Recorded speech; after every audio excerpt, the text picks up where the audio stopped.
La ministre des Affaires étrangères appelle les Canadiens qui se trouvent au Mexique à la prudence. Tous les Canadiens qui se trouvent dans les régions touchées doivent suivre les directives des autorités locales et ne se déplacer que lorsque cela est sécuritaire. Au terme d'un appel avec son homologue mexicain, Anita Anand croit à un retour rapide à la normale. Maintenant, comme j'ai dit, la situation est fluide. Demain, et dans les prochaines semaines, on ne sait pas qu'est-ce qui va passer. Or, cette réponse est insuffisante aux yeux du Bloc québécois. Je pense pas que les gens soient si heureux que ça d'entendre leur ministre leur dire de se cacher puis d'être discret. Alexis Brunel-Duceppe réclame des vols de rapatriement pour ceux qui tentent de fuir. Il faut absolument que la ministre réagisse rapidement, en collaboration avec les autorités mexicaines, mette en place un plan d'urgence, rapatrier les gens qui ont besoin d'être rapatriés. Cette option est écartée pour le moment. Ce n'est pas tout le pays.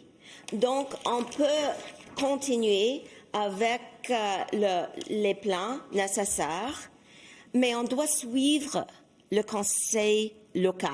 Ceux qui prévoient tout de même se rendre au Mexique dans les prochains jours devront évaluer les risques. Ce n'est pas recommandé d'y aller. Je ne sais pas comment dire d'autre façon. Là, si on doit y aller et si on insiste à y aller, c'est de faire preuve de prudence, s'assurer qu'on ne part pas le soir quand il fait noir, d'aller dans des lieux qui sont familiers, magasiner dans les endroits qu'on connaît, être prudent. Ottawa encourage les voyageurs à enregistrer leur présence au Mexique auprès d'Affaires mondiales Canada. 26 000 personnes l'avaient fait en date de ce matin. C'est 8 000 de plus que la veille. Olivier Ferron-Boissé, TVA Nouvelle, Ottawa.